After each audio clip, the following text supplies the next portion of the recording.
अच्छा जी, welcome to another vlog. और इसमें हम डिस्कस करेंगे जो हमारा फर्स्ट डे था वो नेगोमो में हमने स्टे किया। और सबसे पहले जैसे मैंने आपसे पहले डिस्कस किया कि डेफन विला हाउस को हमने booking.com के थ्रू ही जो है वो बुक कराया था और इन्होंने हमसे $19 पर डे का चार्ज किया था। और हमारा एक्सपीरियंस इनके साथ बहुत ज़्यादा अच्छा रहा। ये बहुत ही एक बहुत अच्छी फैमिली है। और नीचे वाला पोर्शन जो है वो ये as a guest house use कर रहे हैं और ऊपर ये खुद रहते हैं। और घर भी जो है वो काफ़ी साफ़ सुथरा था और बिल्कुल घर वाली फीलिंग आ रही थी। और इन्होंने हमें बहुत अच्छी सजेशन दी कि हमें कहाँ जाना चाहिए, कहाँ नहीं जाना चाहिए, कहाँ पे हमें चीपर चीज़ें मिलेंगी। और इस तरह से फॉर एग्जांपल इनकी एक सजेशन बहुत अच्छी लगी कि आप सबसे पहले जो है वो एक ऐप डाउनलोड कर लें, पिक मी अप। वो डाउनलोड की और वहाँ से आप टुक-टुक मंगवाएँ। टुक-टुक जिसको पाकिस्तान में तो रिक्शा ही बोला जाता है और यहाँ के रिक्शे मुझे बहुत अच्छे लगे। बहुत बहुत आरामदेह सफ़र था, बहुत कंफर्टेबल जो था वो इनका सफ़र था। बिल्कुल भी झटके-शटके नहीं लगते जिस तरह के हमें पाकिस्तान में लगते हैं। अच्छा, यहाँ पर मैं एक और चीज़ मज़े की बताती चलूँ कि मुझे यहाँ की नेगोम्बो जो है वो एक बड़ा छोटा-सा पीसफुल टाउन है। और मुझे इंटरनेशनल ट्रैवलिंग के दौरान जो चीज़ सबसे ज़्यादा मज़े की लगती है वो ये है कि आप बहुत करीब से दूसरे लोगों को देखते हैं, आप उनके लाइफ़स्टाइल को देखते हैं, उनके कल्चर को देखते हैं और उनसे बहुत कुछ सीखते हैं। और ट्रैवलिंग के बारे में मैं एक बड़ी यहाँ पे अच्छा सबसे पहले मैं एक चीज़ मेंशन करती चली जाऊँ कि ये रास्ते में अभी आपको नज़र भी आ रहा है कि छोटे-छोटे हट्स बने हुए हैं और हट्स में जो है ना वो साथ ग्रीन बहुत ज़्यादा ट्रीज़ बहुत ज़्यादा लगे हुए हैं, ग्रीन एरिया बहुत ज़्यादा रखा हुआ है इन्होंने। और ये चीज़ मुझे इनकी सबसे ज़्यादा अच्छी लगी थी। और गेस्ट हाउस को भी बुक कराने का जो मेन पर्पज़ था वो यही था। अच्छा, और अभी भी आप बैकग्राउंड में देख सकते हैं कि कितना खूबसूरत टाउन है। अच्छा, नेगोम्बो की का मैं आपको बैकग्राउंड बताना चाहती हूँ कि यहाँ पे 15th सेंचुरी के अराउंड में जो है ना पुर्तगीज़ जो है वो आए और उनको पता चला कि यहाँ पे जो है ना वो एक स्पाइस जो है ना सिनामोन, वो ग्रो किया जाता है और उसके बारे में भी दुनिया को नहीं पता था। तो जैसे ही उनको पता चला तो डेफ़िनेटली उन्होंने इस पे कब्ज़ा किया। अभी लेकिन पुर्तगीज़ जो हैं उनसे कुछ ही मेरे ख़्याल से 100 या 200 ईयर्स के अंदर ही जो है फिर डच आ गए। और वो जो एक फ़ोर्ट था नेगोम्बो, उस वक़्त तो एक फ़िशिंग पॉइंट था, उस वक़्त भी एक फ़िशिंग पॉइंट था और आज भी है। लेकिन इसका जो बहुत अच्छी पहचान है वो सिनामोन है, ठीक है? सिनामोन आपको पता है सिनामोन टी बहुत ज़्यादा फ़ेमस है, ये वेट लॉस के लिए भी इस्तेमाल की जाती है और इसके अलावा भी इस स्पाइस के बहुत ज़्यादा जो है वो बहुत ज़्यादा इम्पोर्टेंस है। और इंडियन और बांग्लादेशी और पाकिस्तानी इनको खानों में भी इस्तेमाल करते हैं और काफ़ी जगह ये इस्तेमाल होता है। अच्छा, फिर वापस आते हैं इसकी हिस्ट्री की तरफ। और सबसे पहले पुर्तगीज़ आए, फिर उसके बाद उन्होंने इसका कंट्रोल लिया और उन्होंने डेफ़िनेटली सिनामोन उगाया। फिर उसके बाद डच आ गए, फिर डच ने जो है वो इनसे ले लिया। फिर उसके बाद ब्रिटिश आ गए, ठीक है? फिर ब्रिटिश ने इनको इस्तेमाल किया और यहाँ पे काफ़ी भी उगाने की काफ़ी कोशिश की गई, ग्रो करने की कोशिश की गई, लेकिन वो इस चीज़ में कामयाब नहीं हो सके। और आज भी जो है नेगोम्बो की सबसे बड़ी जो यहाँ की जो आप कह लें पहचान है, वो इनकी जो फ़िशिंग इंडस्ट्री है वो बहुत बड़ी है। और जो सी फूड है उसका एक बहुत बड़ा जो सोर्स है वो श्रीलंका यहाँ से हासिल करता है, ठीक है? अच्छा, अभी हम थोड़ी देर में पहुँचेंगे। अच्छा, ये अब तकरीबन मेरे ख़्याल से यहाँ से मुस्लिम टाउन स्टार्ट हो चुका है। अच्छा, चूँकि हलाल फूड का प्रॉब्लम था तो हमें हमारे जो होस्ट हैं उन्होंने बताया कि आप अभी जो है वो यहाँ से तकरीबन कुछ ही मिनट्स की ड्राइव के ऊपर आप जब टुक-टुक लेंगे तो वो आपको जो है वो करीबी आपको मुस्लिम होटल मिल जाएगा जहाँ से आप हलाल फूड खा सकते हैं। हम यहाँ पहुँचे, हमने हलाल फूड ऑर्डर की जिसमें अफ़गानी पुलाव है जो मेरा तो बहुत ही ज़्यादा फ़ेवरेट है और साथ ही हमने एक आइसक्रीम डेज़र्ट भी ऑर्डर किया और ये बहुत चीपर फूड थी। ये तकरीबन $20 या 6000 हमें श्रीलंकन रुपीस पड़े और बहुत ज़्यादा टेस्टी फूड था। मैं आपको बता दूँ, अभी हम लास्ट ईयर जब हम दुबई गए थे तो मुझे बहुत अच्छे तरीके से याद है कि वहाँ पर भी दरिया के एरिया में हमने अपना होटल बुक कराया था और साथ ही एक अफ़गानी होटल था और उनका खाना बहुत बहुत मज़े का था। इस तरह का खाना मैंने पाकिस्तान में भी नहीं खाया हुआ। अच्छा, आगे चलते हैं। अच्छा, ये होटल के अंदर ही उन्होंने नेगोम्बो की हिस्ट्री के बारे में बताया हुआ है और उसकी डिटेल बताई हुई है। पहले जो है वो फ़ोटोग्राफ शेयर की हुई थी जो कि किसी डच मेरे ख़्याल से फ़ोटोग्राफ़र था या पेंटर था, उसने पेंट की हुई थी। अच्छा, ये उनका इसी होटल का एक सेकंड हॉल है। फिर अभी थोड़ी देर में मैं अभी आपको एक थर्ड हॉल में लेके जाऊँगी। इनका एम्बियंस बहुत ही मज़े का था। हमने यहाँ पे रेस्ट किया, बैठे रहे, फिर हमने नमाज़ वग़ैरह पढ़ी, वज़ू किया, नमाज़ पढ़ी। नमाज़ पढ़ने के बाद जो है वो हमारा अगला डेस्टिनेशन था कि हमने जाना था ब्राउन बीच के ऊपर। नेगोम्बो की ब्राउन बीच है और वो भी बहुत बहुत मज़ा आया। इससे पहले जो है लास्ट ईयर मुझे याद है कि हम जुमेरा बीच पे गए थे और गर्मी थी बहुत ज़्यादा और बहुत ज़्यादा सफोकेशन हो रही थी और बिल्कुल मज़ा नहीं आया था। तो इसलिए जो है ना इसके मुकाबले में जब हमने इस वाली बीच का एक्सपीरियंस मेरा बहुत ज़्यादा अच्छा रहा। अच्छा, इस होटल का नाम था अमरा लीफ। अभी थोड़ी देर में ये स्क्रीन पे आने वाला है। अमरा लीफ होटल है और मैं इसको हाईली रिकमेंड करूँगी कि अगर आप यहाँ पर आएँ तो आप ज़रूर करें। अच्छा, मेरे ट्रैवलिंग व्लॉग के दौरान आपको जो सबसे अच्छी चीज़ लगेगी कि आपको हमेशा ट्रैवलिंग के दौरान इंस्टाग्राम पे और सोशल मीडिया पे लोग ये दिखाते हैं कि ट्रैवलिंग एक बहुत बड़ी फ़ैसिनेशन है और इसमें ये है, और बड़े-बड़े फ़्रॉक्स पहन के कभी बाली के स्विंग्स के ऊपर आपको वीडियोज़ बनती हुई दिखाई जा रही होंगी, कभी कैपेडोशिया की टर्की कैपेडोशिया का दिखाया जा रहा होगा कि वहाँ पे हॉट एयर बैलून्स की राइड्स हो रही हैं और जो भी है। बिल्कुल ट्रैवलिंग एक फ़ैंटेसी है, बट ये सिर्फ़ एक फ़ैंटेसी है। जब जो रियल लाइफ़ में जो ट्रैवलिंग है वो एक लर्निंग प्रोसेस है। एक आपको कभी फ़्लाइट आपकी डिले हो जाती है, कभी आपकी कार जो है वो रास्ते में रुक सकती है या ख़राब हो सकती है, या इस तरह की बहुत सी चीज़ें। जैसे मैंने अभी आप लोगों के साथ अपना वेरी फर्स्ट डे का एक्सपीरियंस शेयर किया था कि जब हम यहाँ पे पहुँचे थे तो हमारी जो कार है वो, हम अभी बैठे ही थे और वो ख़राब हो गई, और इससे पहले हम तकरीबन 6 टू 7 बल्कि 8 टू 10 आवर्स ट्रैवलिंग में थे और हमारा बहुत बुरा हाल हुआ था। तो मेरा तो ट्रैवलिंग के दौरान इस तरह के बहुत से एक्सपीरियंसेस होते रहते हैं, तो हमेशा ये वीडियोज़ पे और पिक्चर्स पे और इनकी फैंटेसीज़ पे मत जाया करें। अच्छा, मेरे ट्रैवलिंग व्लॉग के दौरान जो है ना, मेरे अंदर एक प्रॉब्लम है कि बहुत ज़्यादा ऑनेस्ट हूँ, तो मैं आपको जो रियल रियल लाइफ और जो चीपेस्ट मोड ऑफ़ ट्रैवलिंग है, या ट्रैवलिंग के दौरान आप कहाँ पे सस्ता खाना खा सकते हैं, आप कहाँ पे चीपर खाना खा सकते हैं, आप कहाँ पे जो है वो अपनी मनी सेव कर सकते हैं। जैसे मैंने आपको बताया था कि हमें जो है वो रियाद से श्रीलंका की एक डायरेक्ट फ़्लाइट भी मिल रही थी, लेकिन अपने अपने 2000 रियाल या अपने $700 हमने सेव किए। तो इसी तरीके से जो है ना, जैसे मैंने आपको टुक-टुक का बताया कि टुक-टुक जब हमने जो है वो बुक किया था, ठीक है?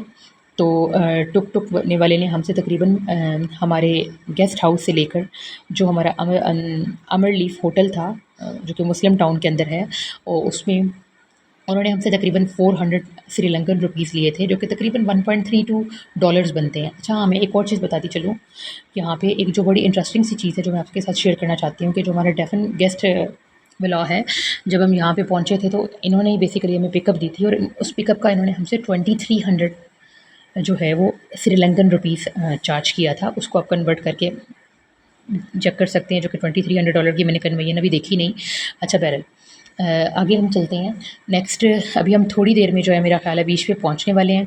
ये रास्ते में जो है टाउन है, और टाउन में सबसे मज़े की चीज़ थी कि टूरिस्ट बहुत ज़्यादा श्रीलंका में मैंने देखे हैं। गो के बहुत ज़्यादा लोग ये कंसीडर करते हैं कि श्रीलंका जो है वो एक मे बी एक सेफ़ प्लेस नहीं है, लेकिन मुझे अभी तक तो ऐसा नहीं लगा, और बहुत अच्छा एक्सपीरियंस रहा है और बहुत मज़ा आ रहा है। ऐसे लास्ट ईयर दुबई भी हम गए थे, तो दुबई जितने तो मैंने टूरिस्ट यहाँ पे नहीं देखे, लेकिन यार अगर आपने कभी ट्रैवल करना है ना, तो जो मज़ा आपको फॉरेस्ट, नेचुरल प्लेसेस जहाँ पे बीचेस हैं, फॉरेस्ट हैं, स्प्रिंग्स हैं, जो इन चीज़ों का मज़ा आता है वो कहीं पर भी नहीं आता। और मैं हाईली रिकमेंड करूँगी कि आप पाकिस्तान ज़रूर विज़िट करें, क्योंकि ये मेरा 3rd या 4th कंट्री है, लेकिन मैं हमेशा ये बात ज़रूर मेंशन करती हूँ, इसलिए नहीं कि मैं पाकिस्तान से बिलॉन्ग करती हूँ, बल्कि सिर्फ़ इसलिए कि पाकिस्तान भी एक बड़ा चीपेस्ट मोड ऑफ़ ट्रैवलिंग है फ़ॉरेनर्स के लिए, और आप ज़रूर विज़िट करें। और पाकिस्तान में कुमराट, कलाम और जो है हुंज़ा, गिलगित, स्कर्दू, ये सब जगह मैं विज़िट कर चुकी हूँ, और ये बहुत चीपर हैं और बहुत बहुत मतलब बहुत ज़्यादा खूबसूरती है, नेचुरल ब्यूटी बहुत ज़्यादा है। अच्छा, ये अभी तक जो है वो रोड व्यू ही चल रहा है, रोड ट्रिप ही चल रहा है, और अभी हम थोड़ी देर में मेरे ख़्याल से जो है वो बीच में पहुंचने वाले हैं। आप एंजॉय करें रास्ते में जो डिफरेंट व्यूज़ हैं। अच्छा हाँ, यहाँ पे अभी एक और मज़े की चीज़ जो मैंने ऑब्ज़र्व की थी, मुझे बहुत अच्छी लगी, जो पीछे होम टाउन में नहीं है, कि आपको जब जगह-जगह जब जो है वो बाइक राइडर्स मिल जाते हैं, तो उन्होंने हेलमेट ये बहुत अच्छी बात है कि उन्होंने हेलमेट पहना हुआ है, और जो मेन राइडर के पीछे भी जो बैठा हुआ होता है उसने भी हेलमेट पहना होता है। मुझे पता है ये सारी दुनिया में ये रूल फ़ॉलो किया जाता है, लेकिन पाकिस्तान में ये चीज़ इतनी ज़्यादा कॉमन नहीं है प्रैक्टिस में, तो इसलिए मैंने ये चीज़ मुझे बहुत अच्छी लगी। और यहाँ के जो टुक-टुक है ना, ये देखें फॉरेनर्स आपको नज़र आ रहे हैं बहुत ज़्यादा। अच्छा, टुक-टुक जो है ना वो इनका बहुत अच्छा बना हुआ है। पाकिस्तान में तो जब हम रिक्शा के अंदर बैठते हैं तो हमें बड़े मज़े के जगह-जगह झटके भी लगते हैं, ठीक है? लेकिन यहाँ पर जो है ना रोड्स भी अच्छे बने हुए थे। नेगोम्बो बड़ा स्मॉल टाउन है और बहुत साफ़-सुथरा है। और ये भी यहाँ पे बारिश हुई थी, और जो भी लोग बहुत फ्रेंडली हैं, बहुत कोऑपरेटिव हैं। मेजॉरिटी लोगों को इंग्लिश आती है। अगर 1-2 लोगों को रास्ते में, जैसे अभी मैं आपको वीडियो भी दिखाऊंगी कि रास्ते में हमने एक शॉप पे रुकना था, तो वहाँ पर जो है वो उसको जो रक्षा ड्राइवर था उसको इंग्लिश नहीं आती थी, तो हम एक स्टॉप पे रुके, तो साथ में बाइक वाले को मेरे हस्बैंड ने रिक्वेस्ट की कि आप इसको ट्रांसलेट करके बताओ, तो उसने बताया, तो फिर हमने रास्ते में दूध वगैरह और कुछ ऐसी चीज़ें ले ली थी। अच्छा, अभी हम थोड़ी देर में बीच पे पहुंचने वाले हैं, आप इसको एंजॉय करें और मैं थोड़ा सा ब्रेक लेती हूँ।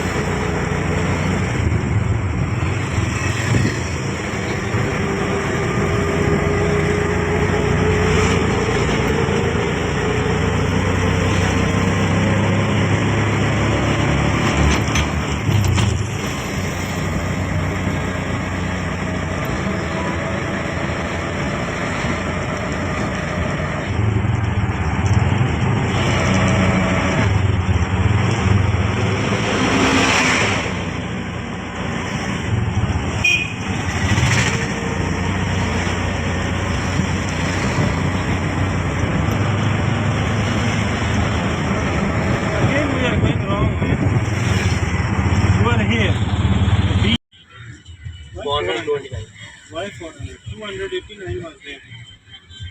Show me 200 now.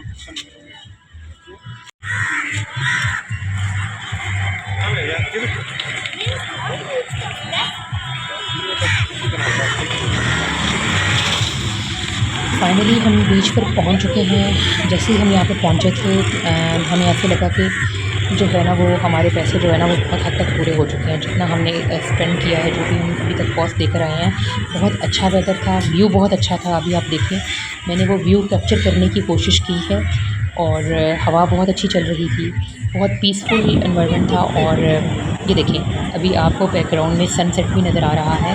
और सबसे जो मुझे कि लास्ट ईयर जब मैंने दुबई विज़िट किया था, तो दुबई में मैंने जुमेरा बीच भी हमने विज़िट की थी, मज़ा आया था वहाँ पर भी, लेकिन थोड़ी गर्मी का टाइम था, सफोकेशन थी बहुत ज़्यादा, टाइम कम था हमारे पास, तो हम शाम तक नहीं रुक सके थे। यहाँ पे बहुत मज़ा आया था वेदर का ख़ास तौर पे।